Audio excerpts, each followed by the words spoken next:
चिंता संतानहंतारो यत्पादाम्बुजरेणवः स्वीयानां तान् निजाचार्यान् प्रणमामि मुहुर्मुहुः यदनुग्रहतो जन्तुः सर्वदुःखातिगो भवेत् तमहं सर्वदा वन्दे श्रीमद्वल्लभनन्दनम् अज्ञानतिमिरान्धस्य ज्ञानाञ्जनशलाकया चक्षुरुन्मीलितं येन तस्मै श्रीगुरवे नमः।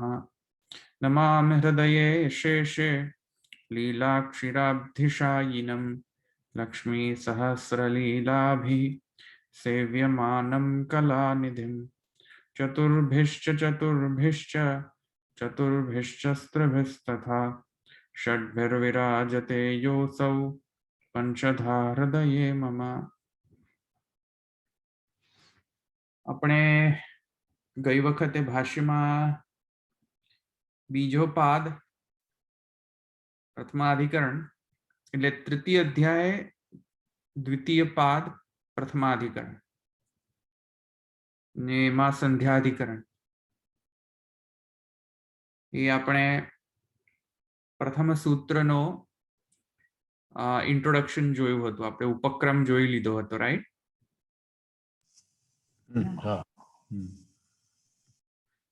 પ્રથમ સૂત્ર નો ઉપક્રમ પૂરો થઈ ગયો હતો. હવે સૂત્ર શરૂ કરવાનું છે. આપણે પાદાર સંગતિ પૂર્વપદ એ બધી જોઈ લીધી. આપણે અધિકરણના અર્થ પણ જોયો, એનો વિષય પૂર્વ પક્ષ શું એ પણ જોયું. ઓકે,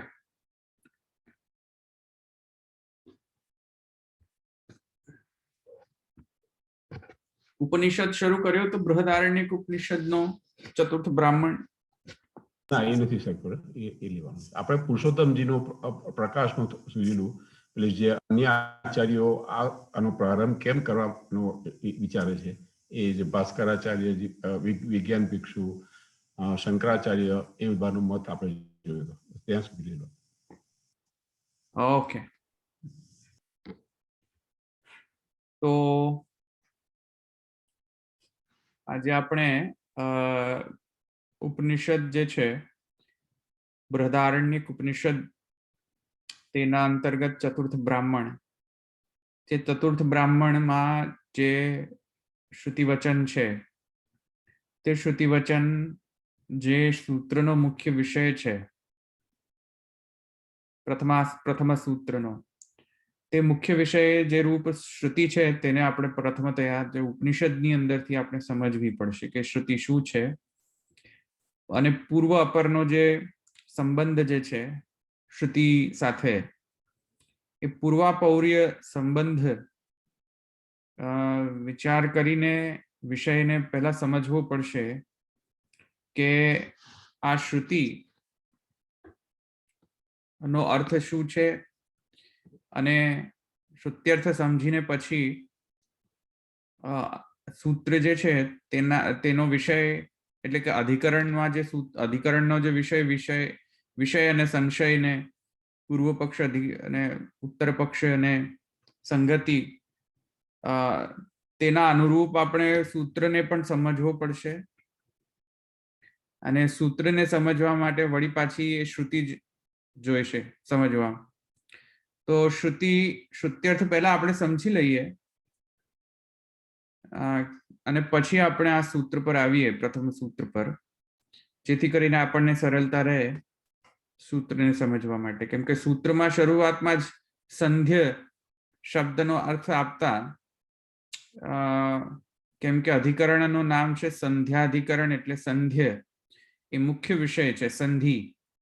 અને જે સંધ્યાત્મક જે લોક છે, જે સ્વપ્ન સ્વાપ સૃષ્ટિ, તેને અહીંયા સંધ્ય કહેવામાં આવેલું છે. તો સંધ્ય એટલે શું, આ સંધ્યનો જે વિષય છે આ ઉપનિષદની અંદર કઈ રીતે આવ્યો, વગેરે વગેરે પૂર્વ અને અપરનો નિર્ણય પહેલા કરવો પડશે. પછી આપણે આ સૂત્રમાં જશું, આપણે સૂત્રનો જો અર્થ જોશું તો આપણને સમજમાં આવશે કે આનો સંબંધ શું છે. તો પહેલા આપણે સૂત્ર શરૂ કરતા પહેલા આપણે ઉપનિષદ બૃહદારણ્યક ઉપનિષદ ચતુર્થ બ્રાહ્મણ તૃતીય અધ્યાય ને 10મ શ્રુતિ છે એની તે આપણે જોવી પડશે, એનો અર્થ જ સમજી લઈએ આજે. તો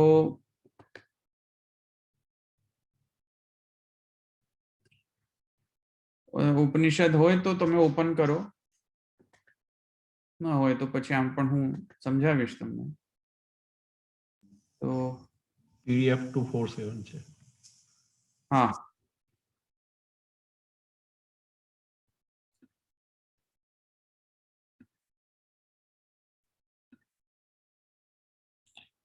પેજ નંબર ઓપન કરો 243 PDF માં.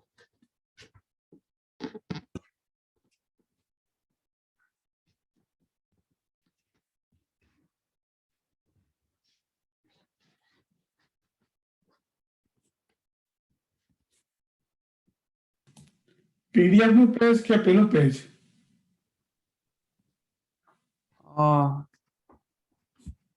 એટલે PDF નો પેજ નંબર 243 છે. ઓકે. PDF માં જે પેજ નંબર્સ આવે છે ને ઉપર લખેલા, એટલે sorry, no not well, what do you mean by PDF page number? જે પ્રિન્ટેડ છે તે કે ઉપર જે PDF વ્યુઅર ની અંદર જે એડોબ એક્રોબેટ ના વ્યુઅર ની અંદર ઉપર પેજ નંબર આવે છે તેની વાત કરો? PDF માં ટોટલ 535 પેજીસ છે, એમાંથી 243 ઓફ 535. 243. ઓકે, હા, બરાબર.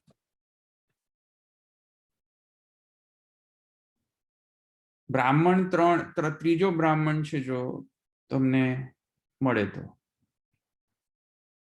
ત્રીજા બ્રાહ્મણ માં છીએ આપણે. ત્રીજો અધ્યાય, ત્રીજા બ્રાહ્મણમાં, હા, ચતુર્થ અધ્યાય ત્રીજો બ્રાહ્મણ. એકચ્યુઅલી શેર કરી દઉં તો પણ બી ગુડ. એક મિનિટ.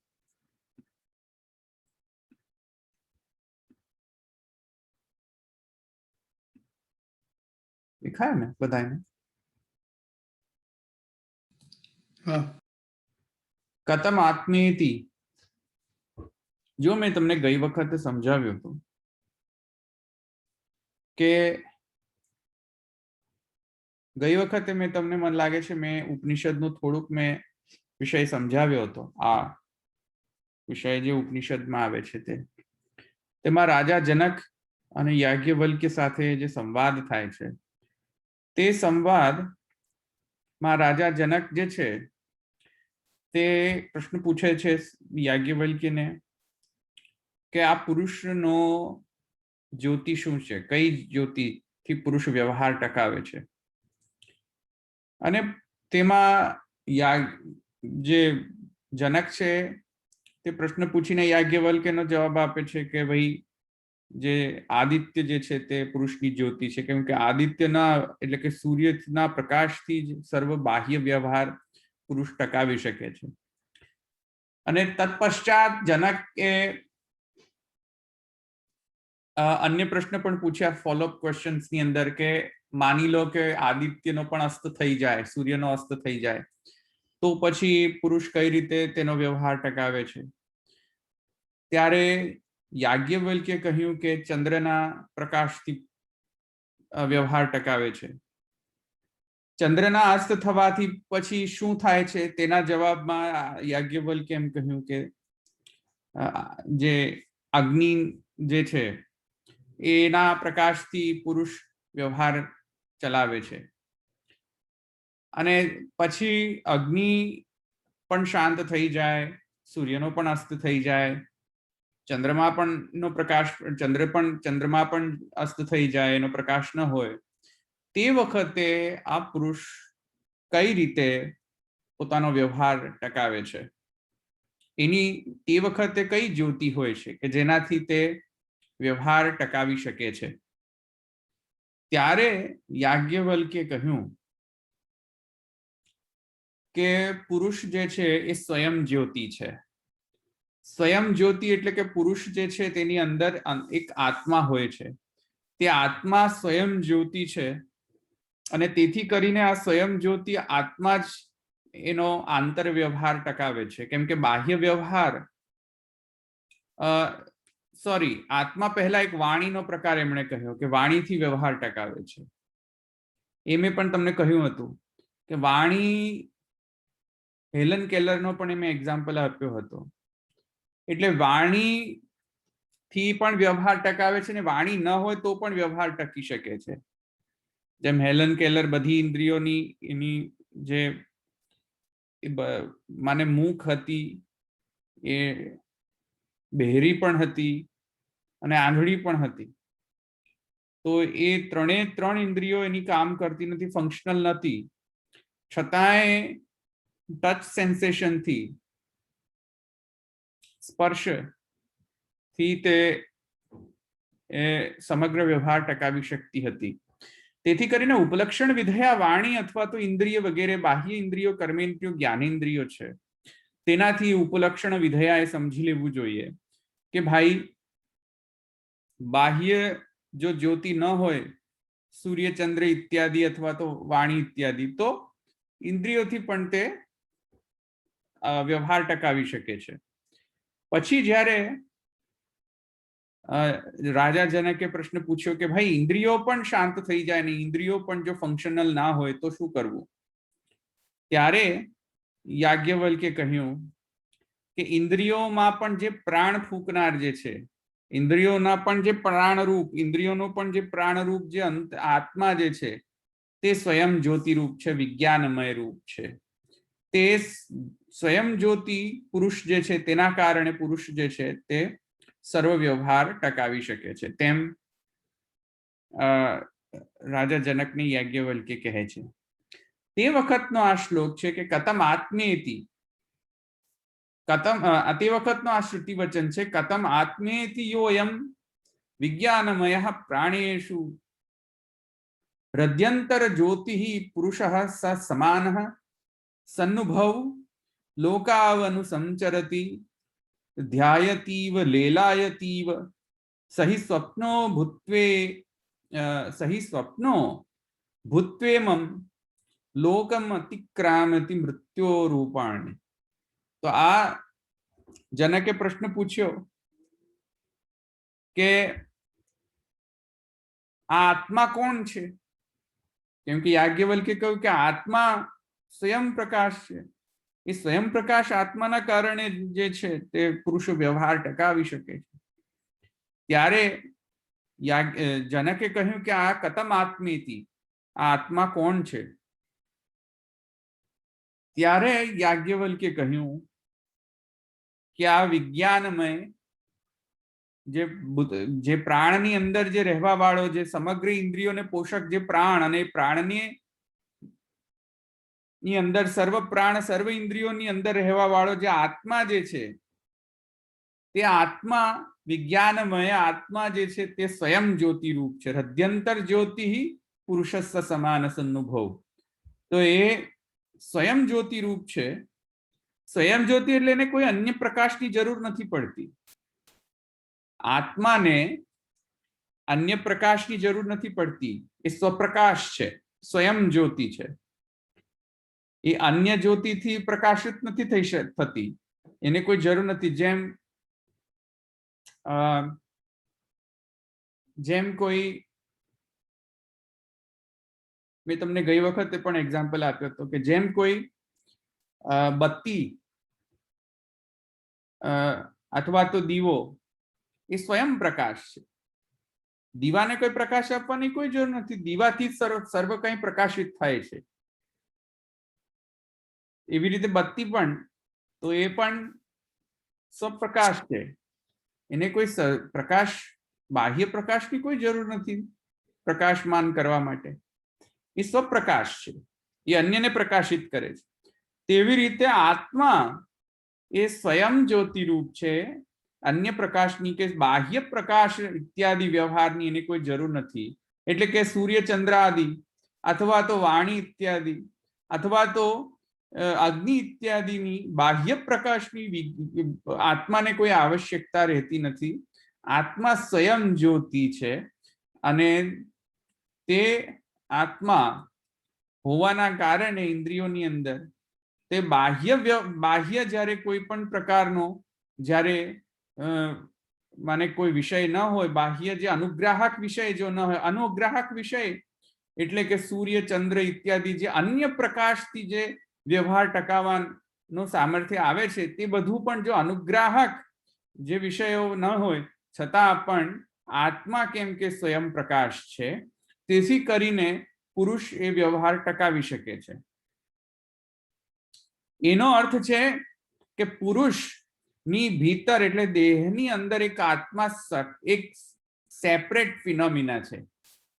એ અહીંયા કહી રહ્યા છે કે દેહ એક ફિનોમિના છે, દેહ એક વસ્તુ છે અને દેહની ભીતર એક સ્વયં પ્રકાશ રૂપ જે તત્વ છે, એ વિજ્ઞાનમય જ્યોતિષ સ્વરૂપ જે તત્વ છે, જેના કારણે સર્વ ઇન્દ્રિય ઇત્યાદિ પ્રકાશિત થાય છે અને સર્વ વિષય ઇત્યાદિ બાહ્ય વિષય ઇત્યાદિ જે પ્રકાશ થાય છે, તે જે વિજ્ઞાનમય જ્યોતિષ સ્વરૂપ જે છે તેને અહીંયા આત્મા કહેવાય છે. કતમ આત્મેતિ, તો કે અયમ આત્મા.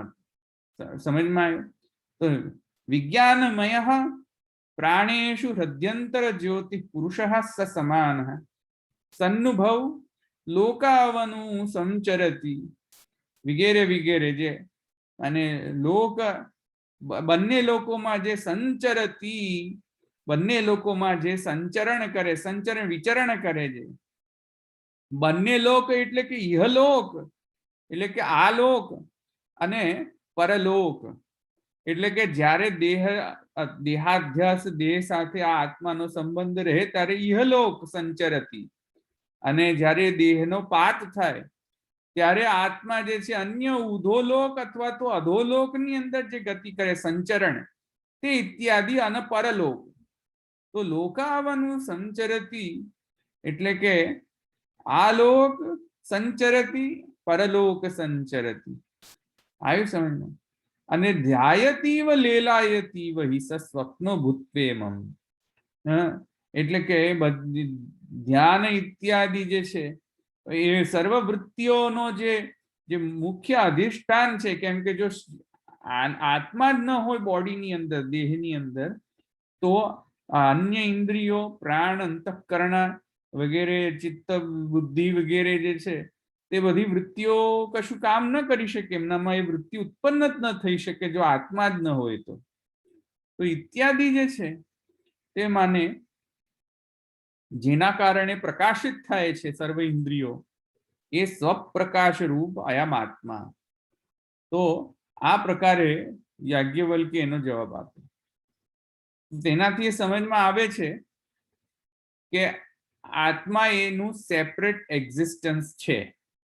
દેહ માત્રથી વ્યવહાર ટકાવી નથી શકતો પુરુષ, એ આત્માના કારણે એ વ્યવહાર ટકાવી શકે છે. કેમ કે જ્યારે સૂર્ય અસ્ત થાય છે, જ્યારે બાહ્ય અનુગ્રાહક વિષયો જ્યારે નથી રહેતા, શાંત થઈ જાય છે, તો પણ પુરુષ વ્યવહાર કેવી રીતે ટકાવે છે? ત્યારે કહે છે કે તેનામાં એક આંતર સ્વપ્રકાશ, સ્વયં પ્રકાશ રૂપ એક વિજ્ઞાનમય પુરુષ એની અંદર વિદ્યમાન છે, જેને આપણે કહીએ છીએ આત્મા. હવે કહે છે સવા અયમ પુરુષ જાયમાન શરીરમ અભિસંપદ્યમાન પાપમભિ સસૃજ્યતે સ ઉત્ક્રામન મ્રિયમાણ પાપમનો વિજહાતિ. હવે એ કહે છે કે પુરુષ જે છે આત્મભાવથી જ્યારે દેહ જ્યારે સંશ્લિષ્ટ થાય છે, જે આપણા સ્ટેટમાં છે, જેમ કે અત્યારે જીવાત્મા સ્ટેટમાં અંદર આપણે હોઈએ ત્યારે દેહ અને આત્મા સંશ્લેષ છે, કન્ફ્યુઝન છે, કન્ફ્યુઝડ છે, બંને મેળાયેલા છે, ભેલસેલ છે તેનો દેહ અને આત્માનો. તો દેહ ને આત્મા જે છે તે જ્યારે સંશ્લિષ્ટ હોય ત્યારે પાપ પુણ્યાદિ અદૃષ્ટ એને લાગતા હોય છે કર્મ કરવાના કારણે. અને જ્યારે કર્મ કરવાના પાપ પુણ્યાદિ અદૃષ્ટ લાગતા હોય પછી જ્યારે તે દેહ છોડે ત્યારે એના પાપ અને પુણ્ય જે છે એની સાથે જતા હોય છે. એ આપણે પૂર્વ અધિકરણની અંદર આપણે સર્વકાય એનો પ્રકાર જોઈ લીધો. હવે કહે છે તસ્ય વા એતસ્ય પુરુષસ્ય દ્વે એવ સ્થાને ભવત ઇદંચ પરલોક સ્થાનમ ચ સંધ્યમ તૃતીયમ સ્વપ્ન સ્થાનમ તસ્મિન સંધ્યે સ્થાને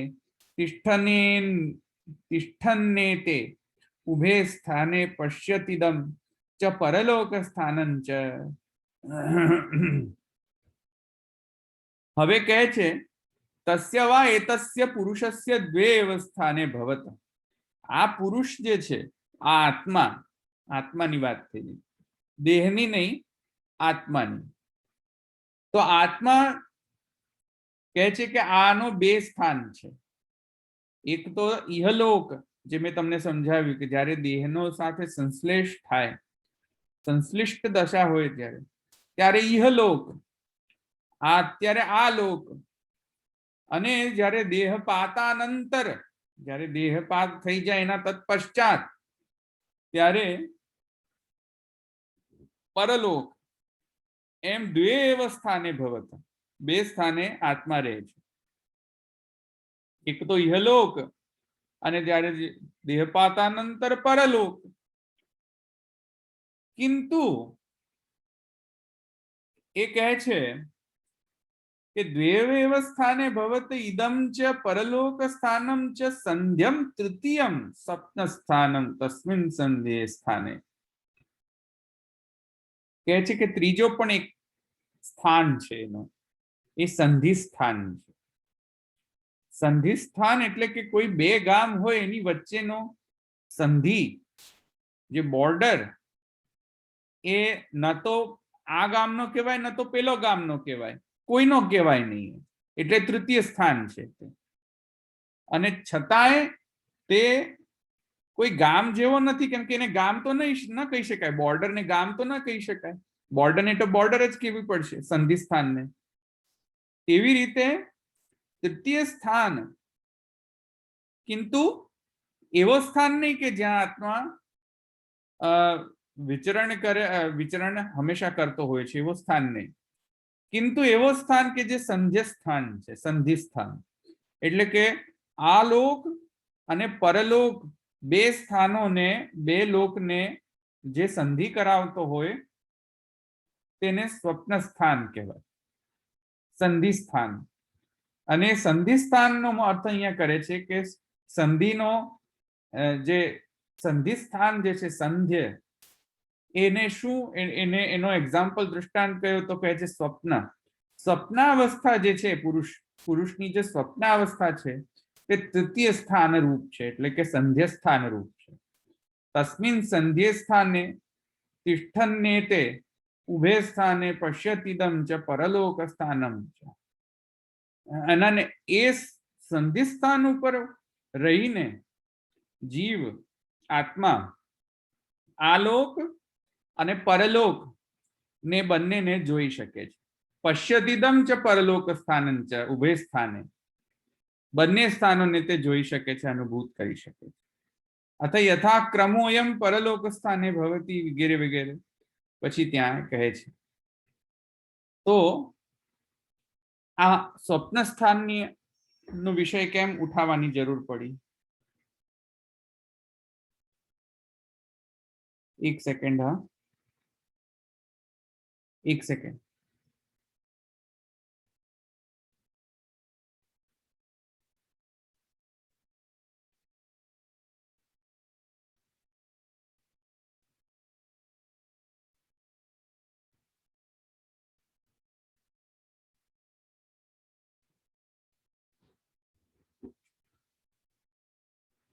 એક સેકન્ડ, હા.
હા, સંભળાય છે ને? હા હા સંભળાય છે. હા,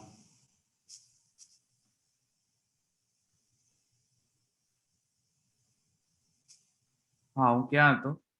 હા, પૂછતા હતા પ્રશ્ન, સ્વપ્ન અવસ્થાની કેમ ચર્ચા આવી ગઈ? કારણ કે આ સંધ્યા પદ સમજવાનું છે ને, એટલે સ્વપ્ન. હા. તો સ્વપ્ન સ્થાન જે છે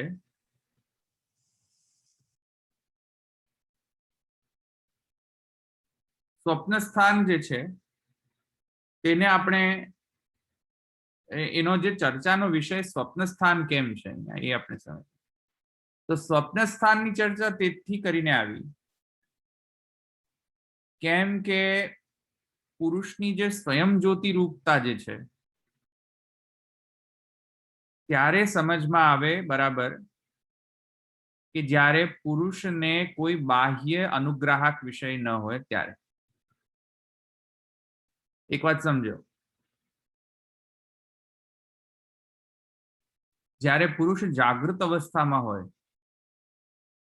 આપણે સૌ જાગૃત અવસ્થામાં હોઈએ, તો કેમ કે આપણા બધી ઇન્દ્રિયો બાહ્ય અનુગામી હોય છે, નો પ્રવાહ બહાર તરફ હોય છે, અંદર તરફ નથી હોતો જાગૃત અવસ્થામાં.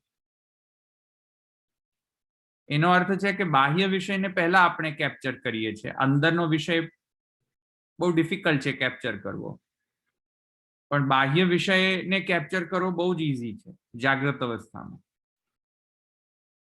તો જાગૃત અવસ્થા જ્યારે હોય ત્યારે કેમ કે બાહ્ય વિષયો પ્રબલ હોય છે, અનુગ્રાહક વિષયો, જેમ સૂર્યપ્રકાશ, ચંદ્રપ્રકાશ, અગ્નિ, આ બધા બાહ્ય અનુગ્રાહક છે. તે અનુગ્રાહકના કારણે આપણી ઇન્દ્રિયો જોઈ શકે છે, પ્રકાશના કારણે વગેરે વગેરે. એમ આપણને કદાચ એવો જ્ઞાન થાય કે કેમ કે પુરુષ જે છે કેમ કે બહાર પ્રકાશ છે તેથી કરીને પુરુષ એનો વ્યવહાર કરી શકે છે, અને તેના કારણે શરીરની અંદર જે આત્મા જે છે એની સ્વયં જ્યોતિ રૂપતા ઇઝીલી સમજમાં આવી નથી શકતી જાગૃત અવસ્થામાં. સમજ્યા? જાગૃત અવસ્થામાં કોઈને એવું સમજ પડે કે ઓહો હો મારામાં આત્મા છે? બહુ ડિફિકલ્ટ છે. જનરલી આપણે પૂછીએ કે જાગૃત અવસ્થાની અંદર તમને કઈ રીતે તમને સંભળાય છે, દેખાય છે? તો એમ કે છે ભાઈ બહાર લાઈટ છે એટલે દેખાય છે, બહાર લાઈટ ના હોય તો કશું ન દેખાય. બહાર વિષય છે તેથી અમે જોઈ શકીએ છીએ. તો એટલું ઈઝી નથી કે અંદર જીવાત્માની અંદર જે શું છે એને અનુભવ કરવા માટે જાગૃત અવસ્થા એટલી બધી એટલો સરળ અવસ્થા નથી કે જેનાથી આપણે અંદર શું છે એને આપણે જાણી શકીએ. કેમ કે જાગૃત અવસ્થામાં બધા વ્યવહાર બાહ્ય ગામીની હોય છે, બધી ઇન્દ્રિયો બાહ્ય નો પ્રવાહ બાહ્ય હોય છે, બધી બહિર્મુખ હોય છે ઇન્દ્રિયો જાગૃત અવસ્થા. એટલે આપણે બધું બહારનું જ કેપ્ચર કરતા હોઈએ છીએ, અંદરનું કેપ્ચર બહુ રેરલી થતું હોય છે જાગૃત અવસ્થામાં. તેથી આ ફિનોમિનાને સમજાવવા માટે કે ભાઈ અંદર જે સ્વયં પ્રકાશ આત્મા છે તેના કારણે તમે બધો વ્યવહાર ટકાવી શકો છો, એને એ સમજાવવા માટે યાજ્ઞવલ્ક્ય આ કહે છે કે સંધ્ય સ્થાનને સમજવું બહુ જરૂરી છે, સ્વપ્ન સ્થાનને. કેમ કે સ્વપ્ન અવસ્થાની અંદર બાહ્ય સૂર્ય હોતો નથી, સ્વપ્ન અવસ્થાની અંદર ખરેખર ચંદ્રમા હોતો નથી બાહ્ય, સ્વપ્ન અવસ્થાની અંદર કશું જ નથી હોતું ખરેખર એકચ્યુઅલીમાં. તો છતાંય આત્મા એને જોવે છે, છતાંય આત્મા એને રથ નિર્માણ કરે છે, રથ યોગ નિર્માણ કરે છે, રસ્તાઓ નિર્માણ કરે છે, સુખ અનુભવે છે, દુઃખ અનુભવે છે, સર્વ કાંઈ જે છે એ અનુભવે છે બાહ્ય અનુગ્રાહક વિષયના અભાવમાં પણ. કઈ રીતે? કેમ કે અંદર આત્મા છે, સ્વયં પ્રકાશ રૂપ આત્માની સ્થિતિ છે, તેથી કરીને સ્વપ્નાવસ્થામાં પણ આ વ્યવહાર ટકી શકે એવું અહીંયા કહેવાનો અર્થ છે અભિપ્રાય તાત્પર્ય અર્થ સમજમાં આવ્યું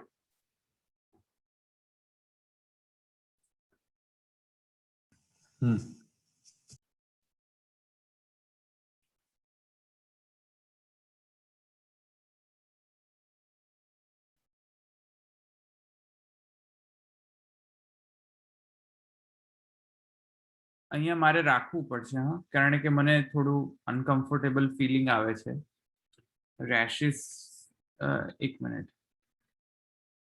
પહેલા સ્ટોપ કરું